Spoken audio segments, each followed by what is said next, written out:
Talvez o que eu vou falar agora pode ser que, né, mexa um pouquinho com os nossos ânimos. O problema do feedback, você entende que é de quem oferece ou de quem recebe? Me fala aí, o que que você acha? A maioria das lideranças, elas foram treinadas para quê? Elas foram treinadas para avaliar comportamento. E normalmente um comportamento não observável. Por exemplo, você é uma pessoa desorganizada. O que que identifica que uma pessoa não é organizada?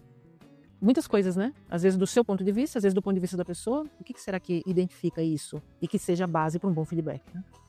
Outra coisa interessante, a Harvard Business Review de 2014, ela trouxe algumas situações interessantes. Olha só. As pessoas, ela trouxe nesse relatório de 2014, na verdade, o que que ela fez? Ela entrevistou mais de 51 mil, quase 52 mil executivos. E olha os pontos essenciais que ela trouxe nessa pesquisa. Ela foi feita em 2014. Primeiro ponto, as pessoas querem mais feedback. As pessoas não querem pouco feedback. O que elas querem é feedback consistente, que você traga fatos, situações relevantes que impactam na performance dela e nas entregas dela. Porque feedback por feedback, eu já recebi um feedback assim, tipo, você não é uma boa colaboradora.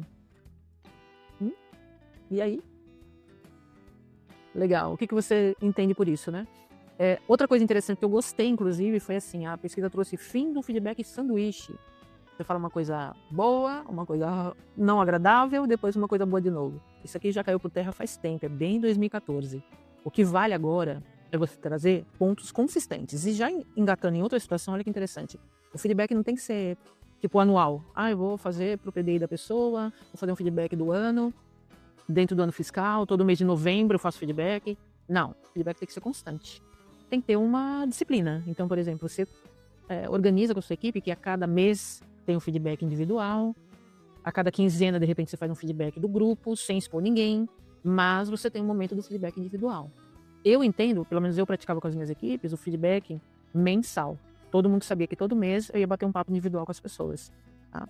Lu, mas como é que eu faço? Eu tenho muita gente abaixo de mim. Se você tem muita gente abaixo de você deve ter camadas aí de lideranças. Então, por exemplo, você é um gestor, gestora, que abaixo de você tem X supervisores, por exemplo, e abaixo desses supervisores, cada um deles tem 10 pessoas, 20 pessoas, 30 pessoas. Então, você tem que analisar qual que é o impacto que você quer causar. Então, por exemplo, as suas lideranças diretas, as que respondem direta para você aplica feedbacks mais constantes. De repente, para outros grupos, né, que têm relevância, ele tem uma importância numa determinada atividade, você programa, dependendo do momento, ter feedbacks, de repente, bimestrais, trimestrais, ou, se for de extrema urgência, até semanais. Então, é interessante ter esse equilíbrio, né?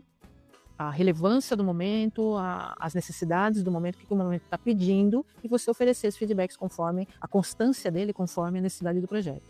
Outro ponto importante, que eu também gostei bastante desse artigo da Harvard, é que eles trouxeram que o foco tem que ser no impacto do comportamento observável, não da pessoa.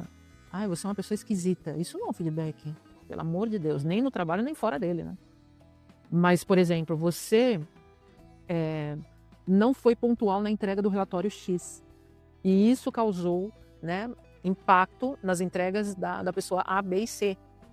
Quanto mais específico for, quanto mais dados você tiver, quanto mais informação você fornecer para quem está recebendo feedback, mais propriedade a pessoa vai ter, mais segurança para ela poder melhorar nos próximos momentos. E outra coisa muito bacana, que é o ponto final aqui dessa contribuição da Harvard, de 2014, mas acho que é super atual, é que eles falam que é interessante ter equilíbrio entre o positivo e o corretivo.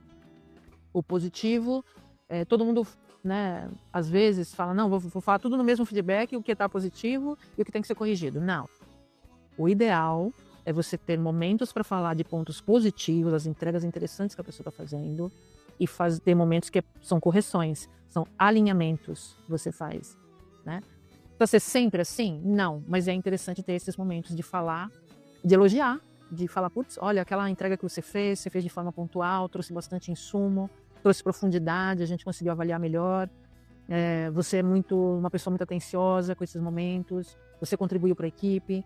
Então, isso que fortalece o grupo e melhora a autoestima, o engajamento. Gente, não precisa de grande pirotecnia para trazer as pessoas para você, para estar próximo, né? Para essa pessoa estar próxima. Não precisa, não precisa. Vamos lançar uma campanha, uma mega campanha para engajar as pessoas. Não precisa, isso daí se faz no dia a dia, nos momentos mais simples, relacionais que você tem ali no dia a dia com a sua equipe. Não precisa, realmente não precisa. Tá? E feedback como ato de serviço. Olha só que interessante isso aqui. Quando você diz para a pessoa que ela tem que melhorar, os pontos que ela tem que ter um alinhamento, é uma prestação de serviço para a pessoa poder se desenvolver, né?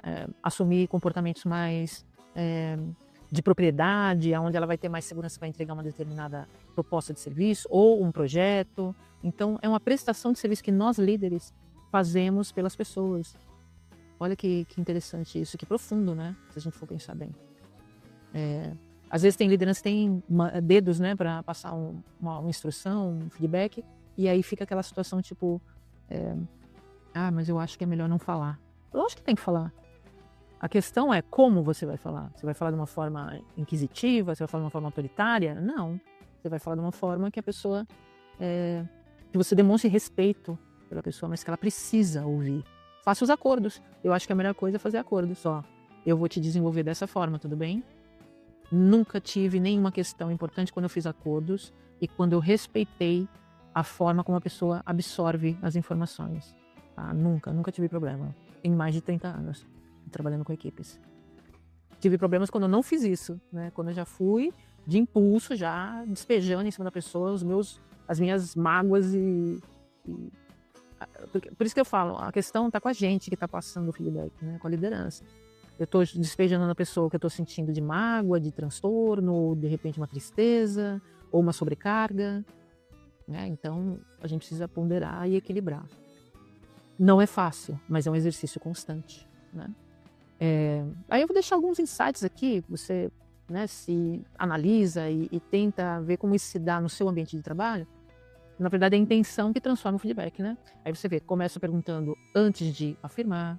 Lembra? No vídeo anterior eu falei, olha, no primeiro minuto de conversa, você faça pelo menos umas 3 perguntas genuínas e com vontade de escutar a resposta, sem avaliar antes de você começar a expor o que você pensa a respeito, né?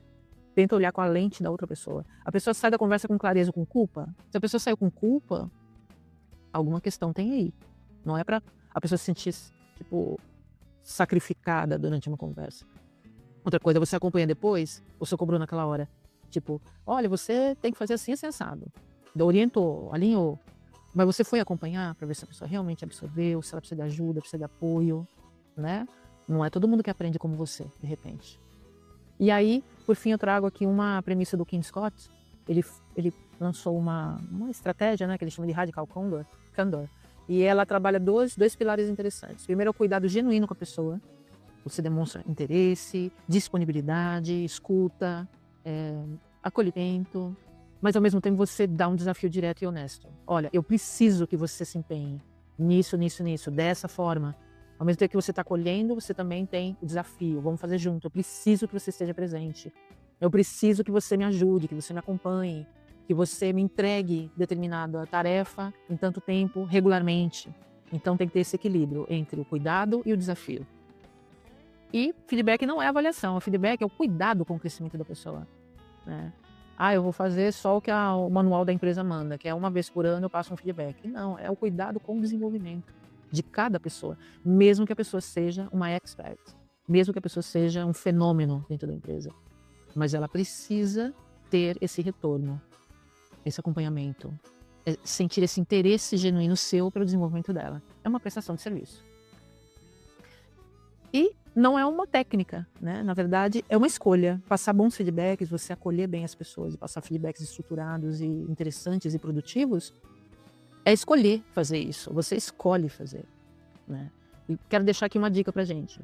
Pergunte para a pessoa, né? A pessoa que você vai oferecer um feedback aí nos próximos dias, pergunta antes para ela o que ela acredita que ela já faz bem e o que ela acredita que ela tem que desenvolver, assim, como prioridade. Pergunta antes e tenta observar com a lente dela, não a sua, com a lente dela, lente empática, beleza?